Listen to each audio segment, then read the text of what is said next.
Bueno, mis hermanos, en verdad es, como digo, un gozo bien grande que el Señor nos puede dar a todos. O sea, para mí este es lo más grande, lo más grande que puede existir. Un poquito voy a explicar también en el mensaje y hoy vamos a justamente a saltar el tema de Éxodo que estábamos viendo. Vamos a continuar la semana que viene. Y claro, es todo lo que hicimos ahora con nuestros hijos en la mañana. Como decía también en el culto anterior, Rainer, el misionero de la misión, él tenía que acompañarnos en la predicación y todo, y su mensaje iba a ser misionero. Él tuvo que viajar a Alemania, ¿sí? Ahí por su esposa falleció su suegro, entonces él tenía que hacer este viaje y por eso no pudo estar también con nosotros en este día. Bueno, hermanos, ante todo esto, lo que están presenciando y viendo, uno se pregunta, ¿cuál es el objetivo? ¿Cuál es el objetivo en la familia? Si usted, claro, se identifica como familia, tiene su familia o tiene sus hijos, usted es esposo, padre, no sé, ¿cuál es el objetivo de la familia? ¿Cuál es el propósito? ¿Hacia dónde le encamina su familia? ¿Qué está haciendo con su familia? ¿En qué se preocupa? O sea, ¿en qué está aportando para que su familia desarrolle y siga un propósito? Pero, ¿cuál es el propósito? ¿Qué hace con sus hijos? ¿O qué quiere que suceda con sus hijos, con su misma vida, con su matrimonio? Y no se diga si somos cristianos, cuando conocemos la verdad, conocemos el Evangelio. O sea, la perspectiva cambia de la vida. Ya no es lo mismo. O sea, el Señor nos rescató de las tinieblas y nos puso en su luz admirable y nos muestra el verdadero significado de la vida. Ahora nuestra vida, nuestro matrimonio, todo como cristiano estoy hablando, tiene que estar enfocado en lo que son los propósitos de Dios. Ya no nuestros propósitos. Tal vez nuestros propósitos antes de conocer al Señor eran un tanto quizá como egoístas. Me explico que quiero esto, quiero lo otro, es que si no tengo esto, hacer grandes planes y de pronto me llenaba de tantas cosas. Y la familia, ¿qué quiero hacer con mis hijos? Pero les digo, como cristianos, la perspectiva cambia. Cambia. Yo les acabo de mencionar cuando yo me convertí y Dios me dio hijos, o sea, mi perspectiva, o sea, mi visión ahora, o mi petición al Señor también, era que ellos sean siervos. O sea, que ellos sirvan al Señor, porque entendí que ese es el propósito. Yo no encuentro otro propósito. No encuentro otro propósito aquí en este mundo como iglesia, como cristianos.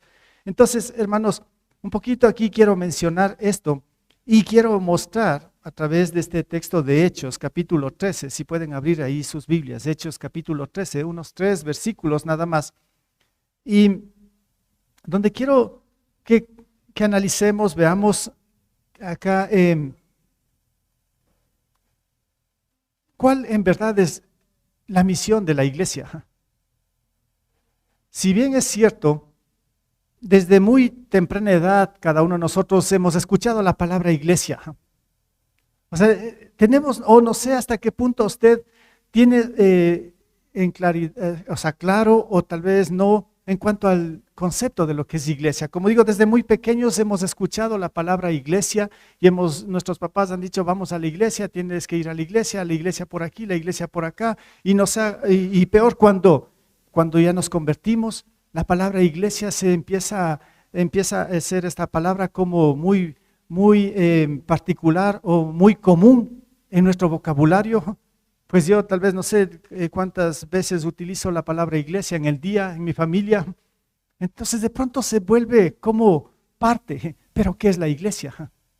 ¿Qué mismo es la iglesia? ¿Y cuál es el propósito? ¿Para qué la iglesia? Bueno, aquí habrían muchas cosas que tendríamos que cuestionar, pero quiero ser un poco rápido con respecto a estos 3 versículos y mostrar prácticamente cuál es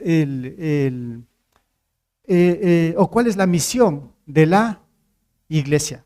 Pues bien, vamos a leer Hechos 13, 1 al 3. Dice, en la iglesia, miren, empieza mencionando aquí la palabra iglesia, ¿no?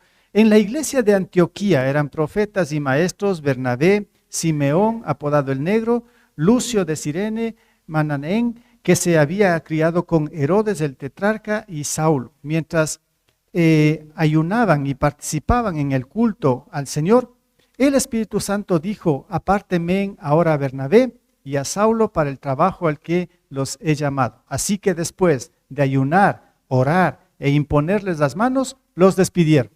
¿Qué les parece esta situación que nos muestra aquí este libro de Hechos? A ver, quiero explicar un poquito acá con respecto al contexto mismo de estos versículos. Aquí a primera instancia aparece la iglesia, dice en Antioquía. Bueno, estamos en el primer siglo, según la escritura.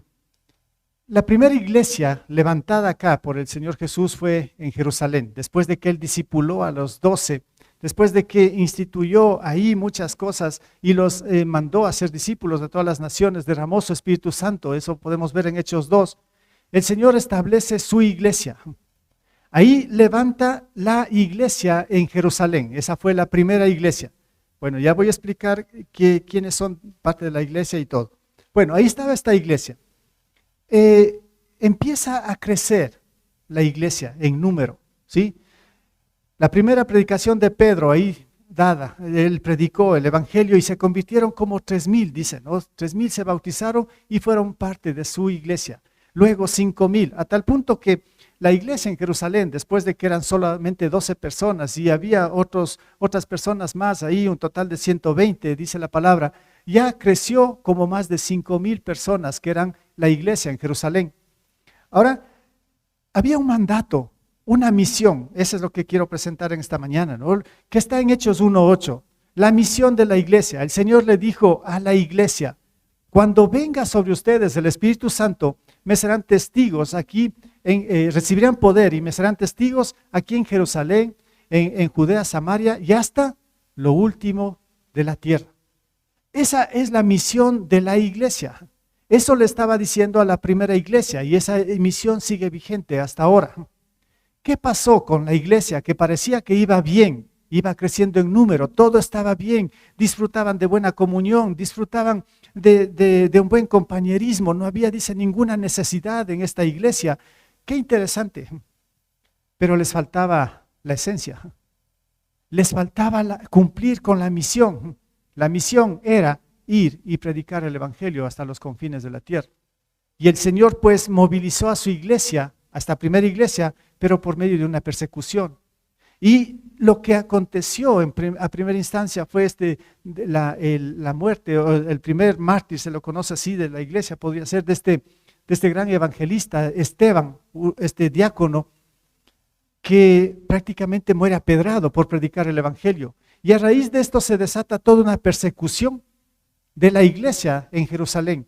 Entonces los cristianos empiezan a salir de Jerusalén para cumplir con la misión de la iglesia, pero era ahora a la manera de Dios, así, con persecución. Dios les había dicho que hagan, pero ellos no lo hicieron, pero se tenía que cumplir con la misión. Pues bien, el resultado de esto, aquí estamos leyendo Hechos 13 y nos encontramos con una iglesia en Antioquía, muy lejos de Jerusalén.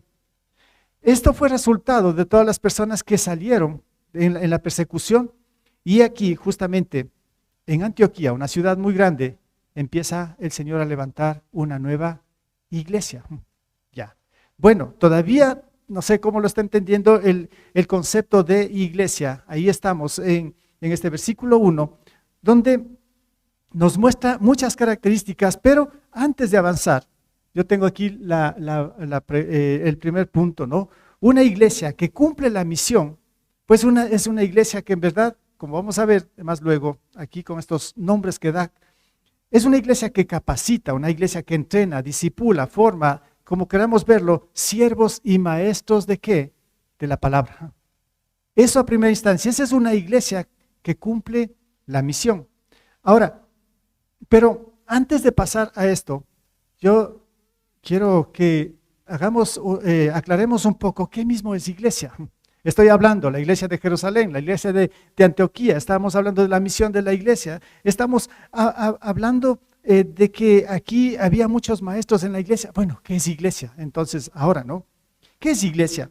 Según Efesios 1, 22 y 23, nos dice lo siguiente: Dios dice que Dios sometió todas las cosas al dominio de Cristo. O sea, todo se centra en Cristo. Por ahí empieza. Dice, y le dio como cabeza de toda la iglesia, Cristo, que es Dios, Jesús mismo, es Dios. Él es la cabeza, el dueño de la iglesia, en otras palabras.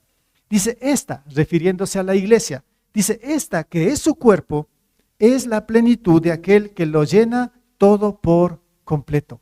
Entonces, la iglesia, sí, le pertenece a Dios, es el cuerpo de Cristo y Cristo mismo dice que ahí o en Cristo está la plenitud de todas las cosas. Eso quiere decir, hermanos, que si no estamos o no somos parte de este cuerpo de Cristo, que se llama iglesia, les digo, no estamos en nada. Nuestra vida, nuestra familia, lo que sea, está tambaleando. Porque según el Señor, todo lo ha centrado en su iglesia y eso es la plenitud de todas las cosas. Y el Señor quiere que todos sean parte de esa iglesia. ¿Por qué? Porque el Señor cuando venga por segunda vez, Él va a llevar a su iglesia. Los demás pues se quedarán.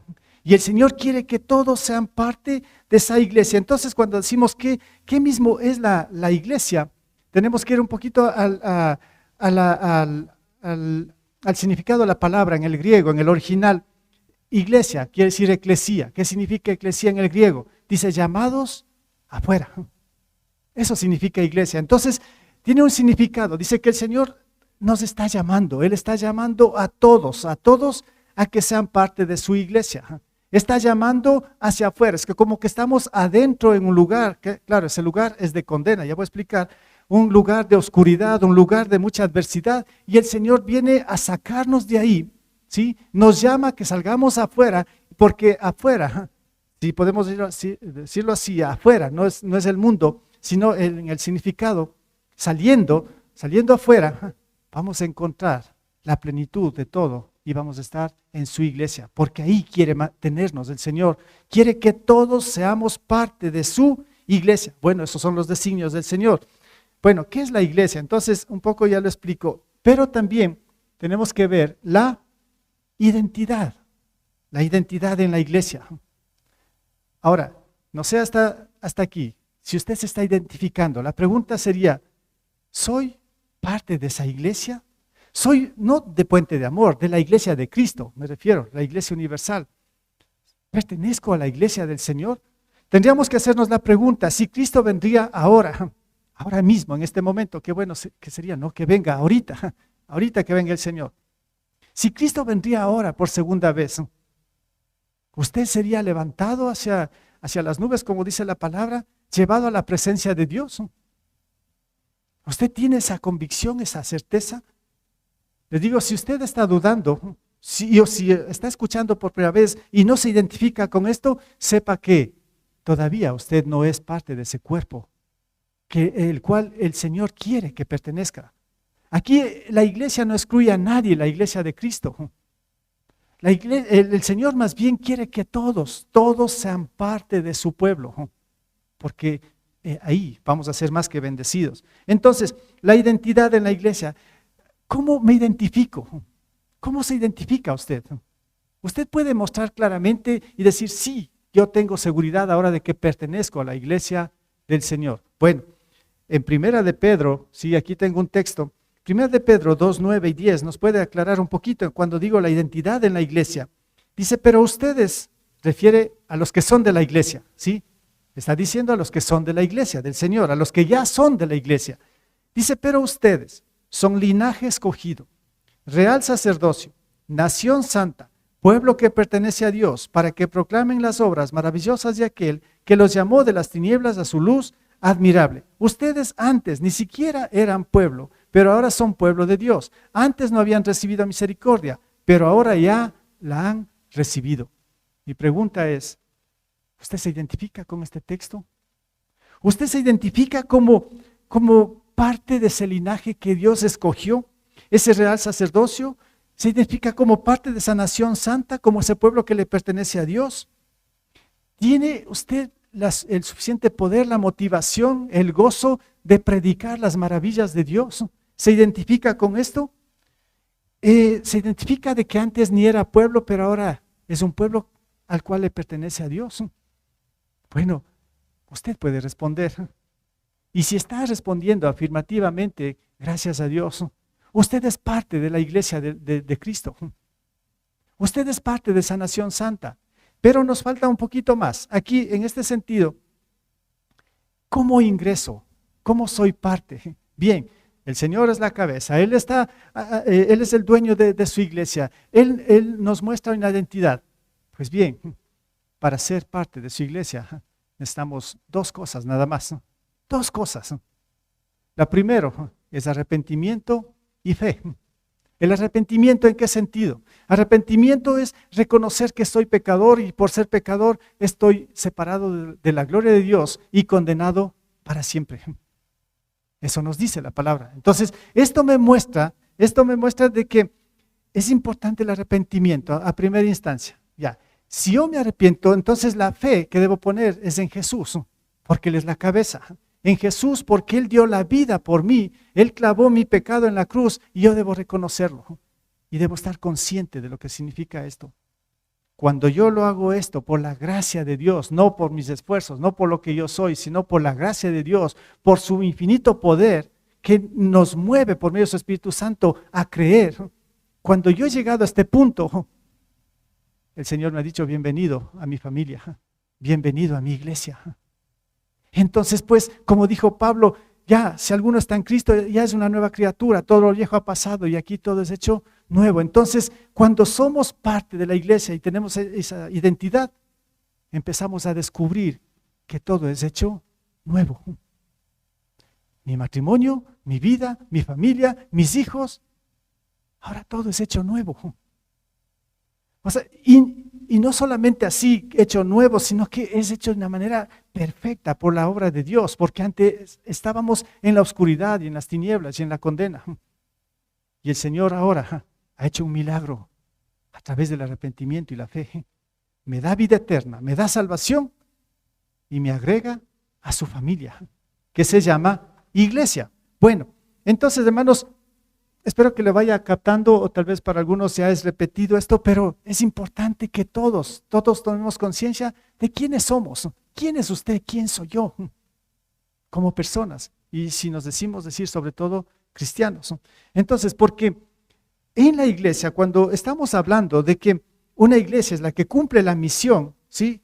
Entonces tiene que formar. Aquí entra el discipulado en la iglesia. Una iglesia que en verdad se enfoca en el objetivo, en el propósito de lo que es iglesia. En este caso es como vamos a ver, esta misión de ir y predicar el evangelio, pues es el que empieza a discipular a los miembros de la iglesia, a los que van perteneciendo a la iglesia. Entonces, vean, ¿qué es lo que hizo Jesús? Antes de leer 2 Timoteo 2:15, ¿qué es lo que hizo Jesús? A primera instancia, Jesús lo que hizo es reclutar solamente 12 hombres. Él no reclutó a nadie más. 12 hombres y se dedicó 3 años a enseñarles. Discipulado es dar instrucción, tener un maestro y tener sus alumnos, eran sus discípulos, los que iban aprendiendo. 3 años se dio el trabajo del Señor Jesús de enseñar, de instruir a estos 12 hombres. Y les enseñó todas las cosas que debían saber. Y cuando ellos fueron instruidos por el maestro de los maestros, que es el Señor Jesús, los despidió. Les dijo entonces, ahora sí, vayan y hagan discípulos de todas las naciones. Y él se fue, el gran maestro se fue, ascendió al cielo.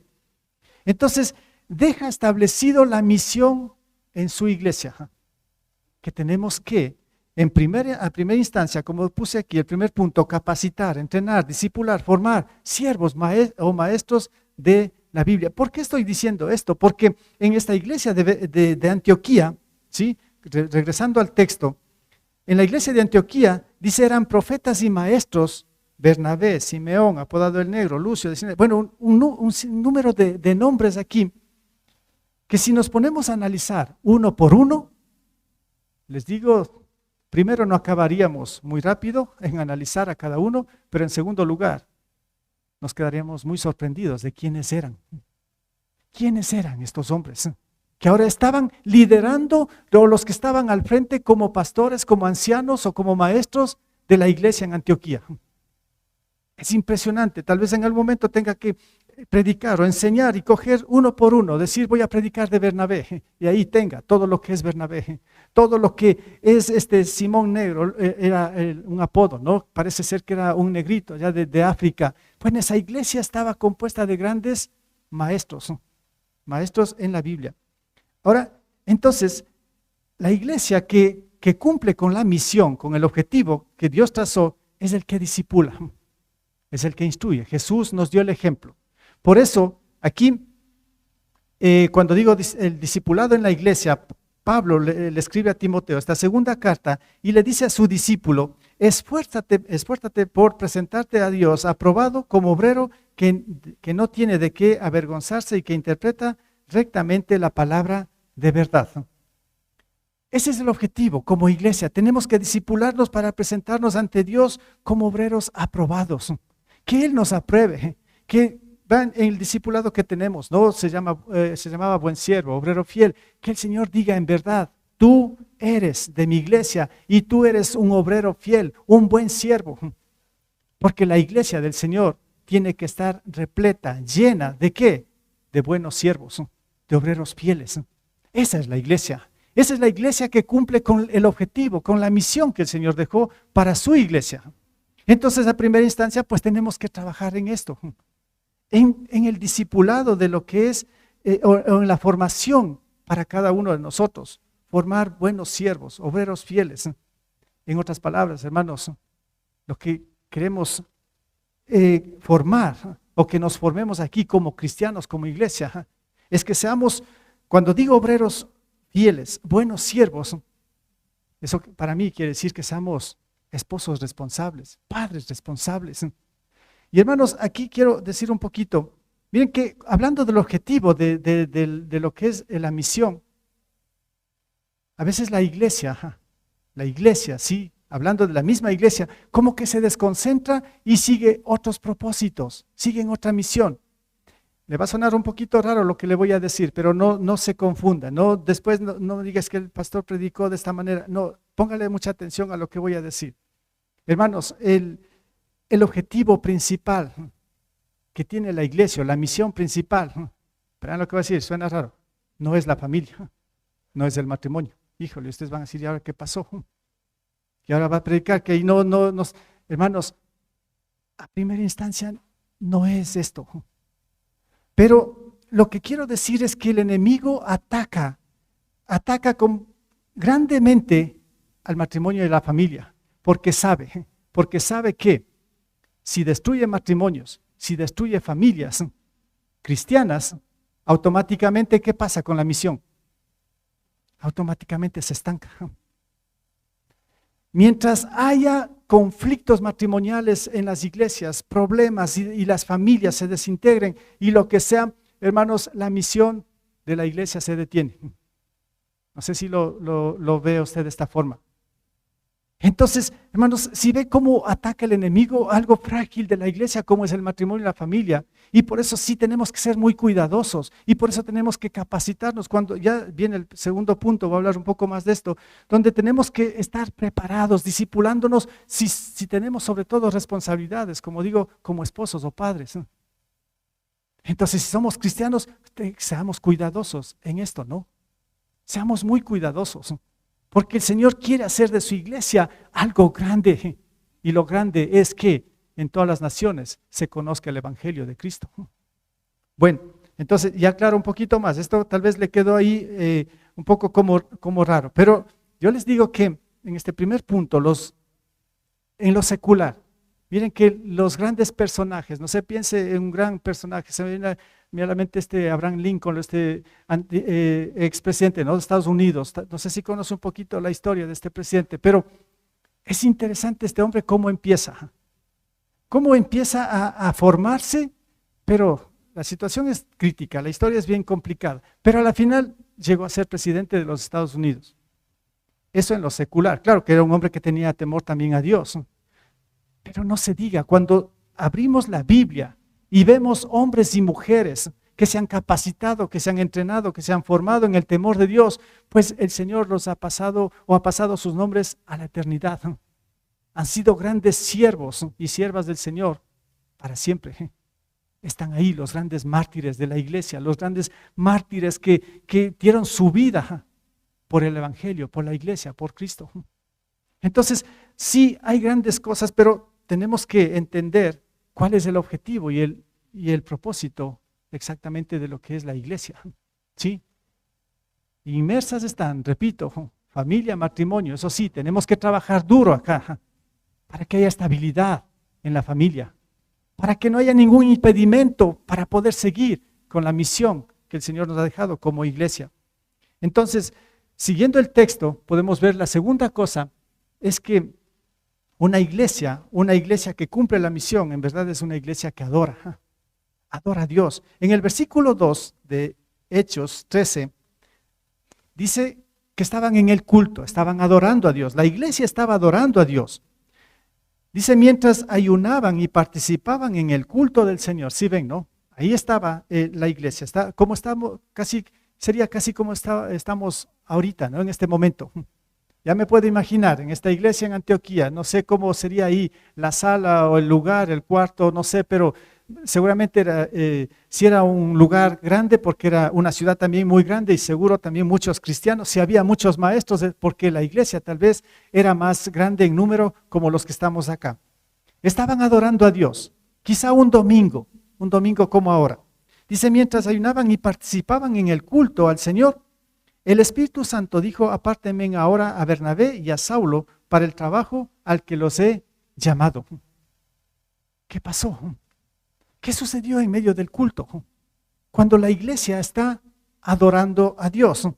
Y es que aquí lo puse en segundo lugar, para que la iglesia cumpla con su misión, tiene que adorar a Dios. Y a primera instancia, cada creyente, en verdad, si tiene la identidad y ve que es parte de la iglesia de Cristo, yo creo que cada creyente debe llevar vidas entonces consagradas a Dios. En otras palabras, tiene que practicar la piedad. Nuestra vida, su vida y mi vida como cristianos tiene que ser consagrada a Dios. Tiene que ser una vida que tenemos que llevarla en verdadera santificación o santidad, en completa pureza, integridad. A eso nos llama el Señor como iglesia. Tenemos que consagrarnos a Dios y por eso Pablo le dice a Timoteo, ¿no? Aquí en primera esta carta, Timoteo 4:7, Pablo le dice a su discípulo, rechaza las leyendas profanas y otros mitos semejantes, más bien ejercítate ¿en qué? En la piedad. Ejercítate en la piedad. Aquí, hermanos, esto me hizo recordar, estamos, tal vez como un anuncio también lo menciono acá. Bueno, ya lo he dicho algunas veces, estamos como retomando algunos ministerios, entre ellos hombres de honor. Ese nombre es interesante, ¿no? Hombres de honor, pero siempre me ha causado un poquito como de polémica porque yo les decía, todavía no veo hombres de honor. ¿Dónde están los hombres de honor? Alguien decía, aquí estoy, pero es solo el ministerio, el nombre, ¿no? Hombres de honor, digo, yo quiero ver hombres de honor.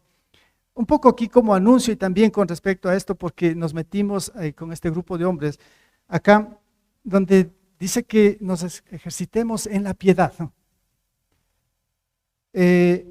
Hermanos, no es tan simple esto. Lo que está diciendo Pablo es que tenemos que esforzarnos, hacer de muchas cosas aquí de la palabra como disciplinas para nosotros. Tenemos que ejercitarnos. Es igualito que un gimnasio que usted puede pagar ahí, va todos los días y quiere reforzar su cuerpo, lo que sea, y tiene que esforzarse, disciplinarse en esto, ejercitarse en el ejercicio físico, pero acá es ejercitarse en la piedad.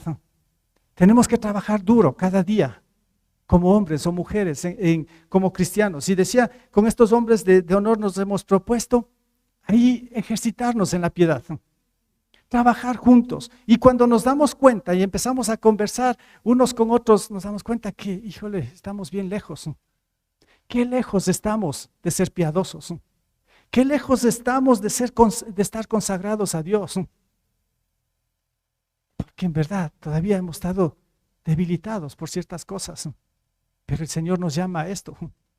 Y hermanos, en Primera de Pedro, sí, ahí está, Primera de Pedro 1:3 al 15, dice, por eso, cuando hablamos de ejercitarse en la piedad, dice, por eso dispónganse para actuar con inteligencia.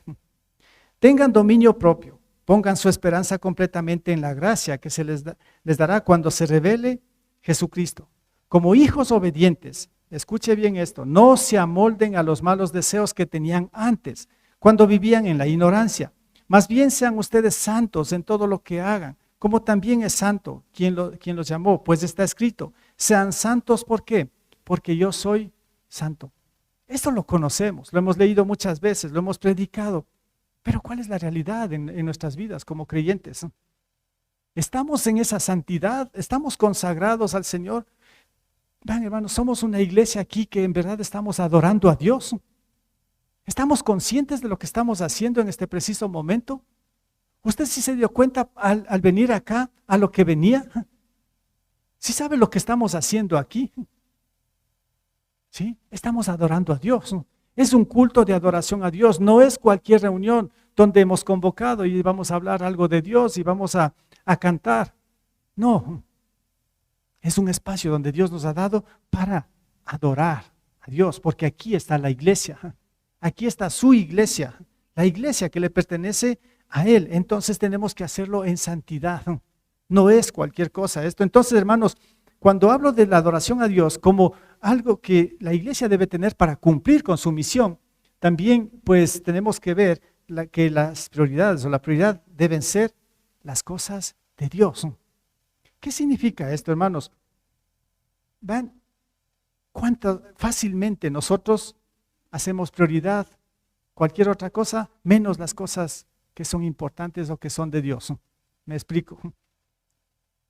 Y eso lo he dicho ya muchas veces, ¿no? ¿Cómo es el día domingo para venir acá, para adorar a Dios? Es su prioridad. Esto es su prioridad. Lucha contra todo para no perderse ni un solo domingo y estar acá. Eso lo hacemos cuando es prioridad. Cuando no es prioridad, pues me da igual. Voy o no voy. Entonces no pasa nada. Pero a veces cuando estoy hablando de que si somos iglesia y que uno de los puntos principales para cumplir con su misión es adorar, pues tenemos que hacer las cosas de Dios como prioritarias en nuestra vida. Y aquí podemos poner cualquier excusa, ¿no? Dice, es que estudio, o mis estudios, mi trabajo, mi familia, es que no me da tiempo, es que no puedo. Hermanos, ¿saben qué? Aquí hay una cosa que hay que hacer. Es cuestión de organizar nuestra vida. Cuando usted me dice es que no tengo tiempo y no puedo, se me cruza esto, es porque su vida no está organizada. Es porque de pronto acaparó mucho o quiere abrazar mucho y quiere sostener demasiado y entonces usted se va a frustrar. Y cuando se trata de dar prioridad a las cosas de Dios, claro, es lógico, ya no tiene tiempo porque las otras cosas le exigen y las ve como prioridad. Entonces me estoy alejando, si ven, del objetivo principal de lo que es iglesia. Y claro, si es que me identifico como parte de la iglesia. Hermanos, tenemos que trabajar. Yo les digo, he tenido también que luchar y sigo batallando contra todo esto, ¿no? Me ha dado hijos, han estado pequeños, han tenido que estudiar, han tenido que salir a otro lugar a estudiar, pero ahí hemos estado también como familia sirviendo al Señor. Un ejemplo, ¿no? Aquí se me viene a ti en mente lo que acabo de mencionar, o sea, es cuestión de organizar. Miren, bueno, disculpen, ¿no? Yo lo digo así como testimonio también. Vean, bueno, tengo 3 hijos, ¿no? Yo doy gracias a Dios por ellos y me han ayudado mucho, como dije en el ministerio, sirven bastante. Ellos sus estudios los presionan mucho y yo les enseño, no tengan excusa, no hay excusa. Entonces, vean, ¿qué es lo que pasa? Por ejemplo, ahora con mis hijas, ellas sirven, no solo aquí el domingo, están en algunos ministerios, pero ¿saben cómo es la rutina, por ejemplo, el domingo? Nos levantamos muy temprano, muy madrugado, porque aquí estamos, toda la familia, estamos a las 7:15, 7:20, ¿sí? Y todos nos vamos después, bueno, yo me voy con mi esposa después del segundo culto a la casa entre la 1, pasado la 1. Mis hijas con otros jóvenes se quedan acá a almorzar, no alcanzan a ir a la casa, porque ayudan con el CCC a las 3 de la tarde, ya tienen que estar acá con el grupo. Y acaban pasado las 6 de la tarde. Y luego casi no alcanzan a ir a la casa porque ya tienen que irse a Quito, a la universidad. Entonces, bueno, yo pienso humanamente primero, digo, o sea, van a frustrarse, ¿qué va a pasar? Pero, hermanos, es el sacrificio que toca hacer, ¿no? O sea, tranquilamente podían decir, es que mis estudios no puedo. No, no funciona así, no, no es así, hermanos. Es cuestión de organizar. Y les digo así, sinceramente, sí nos cuesta, sí tenemos que luchar, tenemos que trabajar, no es fácil. Pero es un hilo tan fino ahí que se puede romper entre las prioridades mías y las prioridades hacia Dios. Es muy fácil que se puede romper esto, ¿no? Y entonces nosotros preferimos lo otro menos las cosas de Dios. Entonces piénsalo un poco esto, ¿no? O sea, usted y yo estamos en las mismas condiciones, ¿no? Las mismas luchas. Lo mismo que pasa con sus hijos pasa con mis hijos. Lo mismo que pasa con su matrimonio pasa en mi matrimonio. Estamos en lo mismo. Solo se trata de organizar, pedir al Señor sabiduría para organizar las cosas. Hermanos, entonces de aquí es esto, ¿no? Colosenses 3, 2 al 3, donde dice, por eso, concentren su atención, ¿en dónde? En las cosas de arriba, no en las de la tierra, pues ustedes han muerto y su vida está escondida con Cristo en Dios.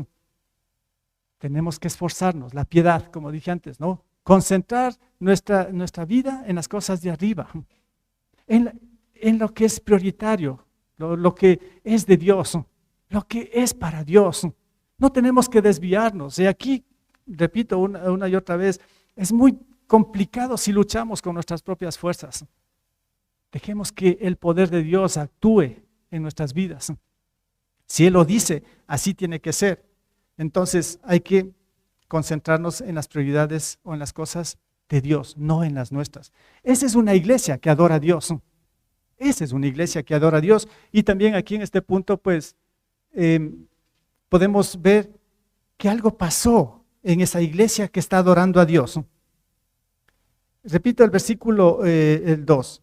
Dice, mientras ayunaban y participaban en el culto del Señor, el Espíritu Santo dijo, apártenme ahora a Bernabé y a Saulo para el trabajo al que les he llamado. ¿Qué pasó? En medio de la congregación, en medio de lo que está la iglesia reunida adorando a Dios, ¿qué empezó a hacer el Espíritu Santo? Bueno, ¿quién es el Espíritu Santo? Es Dios mismo. Y empieza a obrar, a suceder cosas un poquito como extrañas, yo diría, ¿no? En medio de cuando la iglesia está adorando. Pero el Espíritu Santo, ¿a dónde guía su iglesia? ¿A dónde le guía la iglesia? ¿A dónde le guía? A cumplir el propósito, a cumplir la misión de la iglesia. El Espíritu Santo no nos va a guiar a otra cosa. Si nosotros venimos acá y pedimos al Señor nuestros propios propósitos, anhelos, lo que sea, que están como desconectados de la voluntad de Dios, el Espíritu Santo, les digo, nunca va a obrar en su vida, ¿me entiende? Mientras no sea mientras su vida no esté concentrada en los planes y propósitos de Dios y usted pida otra cosa fuera de eso, el Espíritu Santo no va a obrar. ¿Cómo puede obrar el Espíritu Santo, que es Dios, en contra de su misma voluntad? Ilógico esto, ¿no? Entonces, es el Espíritu Santo que obra a favor de los propósitos que Dios puso para su iglesia. Entonces, lo que vengo diciendo, ¿cuál es el propósito, el objetivo o la misión en la iglesia? ¿Cuál es? De ir y predicar el Evangelio hasta lo último de la tierra. Y eso es lo que hizo el Espíritu Santo, ¿o no? Eso está haciendo el Espíritu Santo aquí. Dice, ahora sí, mientras la iglesia está adorando a Dios, el Espíritu Santo dice, apártenme ahora a Bernabé y a Saulo para el trabajo que los he llamado. Hermanos, para mí esto es la bendición de la adoración a Dios. Que el Espíritu Santo actúe y nos muestre claramente lo que tenemos que hacer como iglesia, no lo que nosotros queremos. Y por eso al final, hermanos, ¿qué sucedió en el versículo 3? Así que después, no se olvide, están adorando, están en el culto. Dice, así que después de ayunar, orar e imponer las manos, los despidieron. Eso pasó en un culto, como ahora. Entonces, está la iglesia, eran buenos maestros los que estaban ahí, como Saulo y Bernabé, los mejores maestros, y el Espíritu Santo dice, ahora apártenme, porque ya no van a ser parte de la iglesia de ustedes, porque los voy a llevar a otro lugar.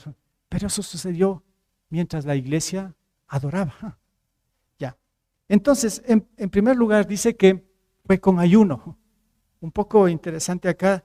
No sé cuántas veces usted como cristiano ha ayunado, pero no nos vamos a meter al tema del ayuno. Pero el ayuno en sí, aquí lo que podemos ver es que nos muestra mucha responsabilidad ante una situación que tenemos que enfrentar. Puede ser que usted esté pasando por situaciones difíciles y diga, yo voy a orar y ayunar, está bien, pero hágalo como tiene que ser. El ayuno no es solamente dejar de comer y usted sigue haciendo lo que sea. Bueno, en algún momento explicaremos más de lo que es el ayuno, pero aquí vemos que esta iglesia que estaba ahí adorando a Dios, ¿estaba qué? Ayunando. Eso quiere decir que se desconcentraron de todo lo que era el mundo afuera, llegaron a ese lugar a adorar a Dios y todavía ninguno tal vez había comido nada, todos estaban ayunando. Una muestra también de reverencia, de honra a Dios, llegar a esta manera a adorar a Dios en ayuno. Así lo veo esta iglesia de Antioquía. Dice, mientras estaban ayunando, pero estaban en el culto, ayunando y en el culto de adoración. Esto es una muestra, como digo, de mucha responsabilidad, pero también dice que estaban orando. En el culto estaban orando. Y claro, eso lo hemos hecho generalmente aquí, mientras estamos adorando a Dios, estamos orando y estamos tomando mucho tiempo para orar desde 7:30 de la mañana, que abrimos aquí esta puerta para que haya más espacios para orar, para tener comunión con Dios. Es que de eso se trata, de orar, la oración, eso es lo que nos manda aquí. Y esta iglesia estaba orando, clamando al Señor. ¿Y por qué ora la iglesia? Bueno, por lo general pues oramos siempre por nuestras necesidades y está bien, pero ¿cuándo nos detenemos a orar por el propósito y la misión de la iglesia? ¿Cuánto tiempo dedicamos para esto? Y parece que esta iglesia estaba justamente orando por las misiones, porque ese es el objetivo de la iglesia. No estaban orando por otra cosa, estaban orando por las misiones. Y esto me hizo acordar algo que escribió Timoteo también en la segunda carta a su discípulo. Pablo lo discipuló y luego lo despidió también a Timoteo. Timoteo lo mandó como pastor a la iglesia de Éfeso, ¿sí? Y lo despidió también Pablo. Y después le escribe una carta y le dice de esta manera, ¿no? Al recordarte de día y de noche en mis oraciones, siempre doy gracias a Dios, a quien sirvo con una conciencia limpia como lo hicieron mis antepasados. Y al acordarme de tus lágrimas, anhelo verte para llenarme de alegría. Es que él lo despidió y luego está en el ministerio y hay alguien, en este caso Pablo, que estaba orando día y noche. Ya está con lágrimas. Dice, estoy recordando tus lágrimas, estoy recordando todo esto. Esto me trae a la memoria. Y doy gracias a Dios, dice, por ti. Y empieza a orar. Hermanos, creo que esto también nos falta. Yo veo un poco como vacío. Hermanos, cuán importante es la oración. Está respaldando a la iglesia todo lo que estamos haciendo y todo lo que está sucediendo en torno a nosotros que somos iglesia. Deberíamos darnos más tiempo para orar. Y hermanos, en verdad, sí, aquí estaba mi hijo, ¿no? Despidiéndolos. Y yo doy gracias al Señor. También algo interesante que pasó, pues era alguien que siempre me acompañaba a orar. En las mañanas veníamos, cuando abríamos acá, él estaba orando. Y después en esta pandemia, algo interesante también pasó. Y doy gracias a Dios por esto, ¿no? Él organizó un grupo de jóvenes y dijo, vamos a orar todos los días, virtualmente, ¿no? Y es esta la oración que hasta ahora lo estamos haciendo. Esa no fue mi iniciativa, fue de mi hijo. Dijo, vamos a orar por la iglesia. Entonces, arma todo ese equipo para que todos los días a las 6 de la mañana se abra un espacio para que la iglesia ore. Bien, y ahí sigue. Van en los devocionales, aquí están algunos hermanos que se conectan a esta oración. Ya cada día se lee un capítulo de la Biblia. Ya se ha leído todo el Nuevo Testamento. Se empezó desde Mateo y se acabó en Apocalipsis. Cada día leyendo un capítulo. Y ahora se empezó después los salmos. Y ya se pasó del Salmo 100 y se sigue cada mañana leyendo un salmo y orando. Pero yo estoy agradecido al Señor por estos jóvenes. Ellos hacen un devocional, ellos se organizan, ellos preguntan. Yo no hago nada en este ministerio, o sea, en este espacio. Más bien me conecto a orar. Qué bueno, gracias a Dios, necesitamos esto. Necesitamos más espacios para orar. Hay un grupo que aquí está otro hermano, Rubén, le dije, crea un grupo, involucra hermanos, tenemos que estar orando. Y él está informando. Y yo le dije, ponga hermanos que en verdad oren. Y ahí están orando. Orando por nuestra iglesia. Sea parte también de esto. No es cualquier cosa. Si estamos acá es porque el Señor nos sostiene por las oraciones, que muchos de ustedes están haciendo. Y no se diga cuando se trata de despedir a alguien, como está haciendo aquí Pablo a Timoteo. Tenemos que orar, y eso es lo que hacían ahí. Y luego dice de orar, ahí impusieron las manos. ¿Y qué es esto? No es algo como ¿qué sería imponer las manos? Como algunos piensan, como algo mágico, es que si me imponen las manos me va a ir súper bien, algo. No, imponer las manos sencillamente significa delegar autoridad. Si nosotros imponemos manos y oramos y despedimos a los hermanos es porque estamos delegando, transmitiendo autoridad de parte de Dios para que hagan la obra donde Dios los ponga. Eso es lo que hicieron en esta iglesia de Antioquía. Y después de que hicieron esto, los despiden. Chao, se fueron. Sí, o sea, ya. Pero si ustedes siguen el texto de Hechos, al menos Saulo, Bernabé, que los despidieron, ellos hicieron grandes trabajos y de vez en cuando regresaban a la iglesia de Antioquía, porque era su iglesia. Ahí daban informe y ellos daban a conocer lo que ellos venían haciendo y otra vez los despedían y se iban, porque sigue siendo su casa. Hermanos, ¿a cuántas familias hemos despedido de acá? Qué bueno, gracias a Dios. No que los hemos despedido por indisciplinados.